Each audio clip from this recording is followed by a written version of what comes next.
Le groupe altruiste spécialisé dans la location de véhicules vous présente la une du quotidien Matin Libre.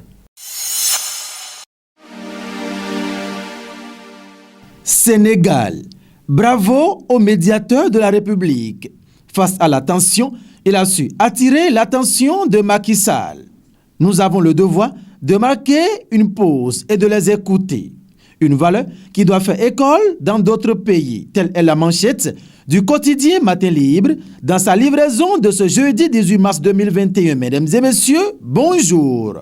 Face à la tension, il a su dignement attirer l'attention de Macky Sall. Très souvent, les médias ne marquent pas un arrêt important sur certains acteurs du milieu politique pour célébrer les valeurs qu'ils ont laissées transparaître dans tel ou tel acte qu'ils ont posé admirablement. Tellement, la politique est perçue comme un milieu pourri, fait d'hypocrisie, de mensonges, de méchanceté, d'intérêts égoïstes, de partisans et courtisans zélés. Bref, un espace de promotion de contre-valeurs. Et pourtant, tout n'est pas foutu. Il y en a qui ont la tête sur les épaules. Retour sur un cas, celui de Alioune Badara Cissé, médiateur de la République du Sénégal, qui est passé comme un éclair dans l'actualité il y a quelques jours. La suite de l'information, c'est en page 2 du quotidien Matin Libre. Conditions de détention de Rekia Madougou. Ses avocats alertent.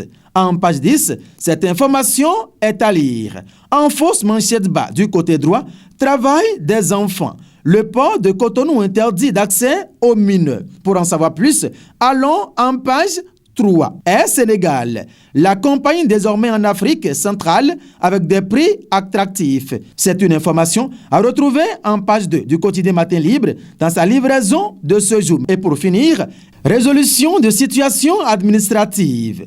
Après Tawes, bientôt Roundéon, c'est une interrogation en page 11 du quotidien Matin Libre qui nous laisse lire. L'information a fait le tour des médias dans la journée du mardi 16 mars 2021. Patrice Talon a reçu en audience le colonel à la retraite Pascal Tawes. Peu de temps après, on peut lire sur la page Facebook du chef de l'État. J'ai entendu favorablement la doléance de notre compatriote colonel Pascal Tawes. Les services compétents sont d'ores et déjà instruits aux fins de faciliter le retour au bécail de sa famille et lui. La République du Bénin assure, sans distinction, son devoir d'assistance à l'endroit de tous ses citoyens qui en font la demande formelle. Officiellement donc, il a été question de la résolution de la situation administrative du colonel Pascal Tawes envoyé en 2011 aux États-Unis. Le quotidien continue et nous fait lire. À quelques différences près, la situation du colonel Pascal Tawes ressemble à celle de l'inspecteur général de police Louis-Philippe Roundéon. En effet, suspendu de ses fonctions de secrétaire permanent de la Commission nationale de lutte contre la radicalisation, l'extrémisme violent et le terrorisme pour indiscipline grave et mauvaise collaboration, Louis-Philippe Roundéon a aussi été déchu de son grade d'inspecteur général de police.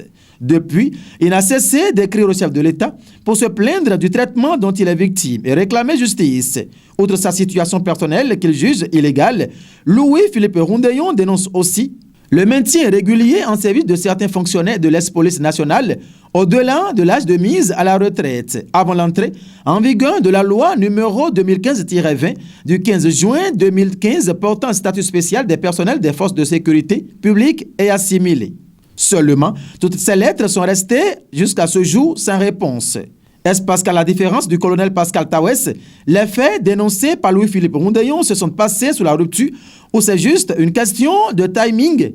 Espérons que, comme Tawes, l'inspecteur général de police Louis-Philippe Roundéon sera aussi reçu au palais les jours à venir. Mesdames et messieurs, merci de nous avoir suivis et jeudi de joie à chacun et à tous en compagnie des programmes de Guérite TV Monde, le leader des Web TV.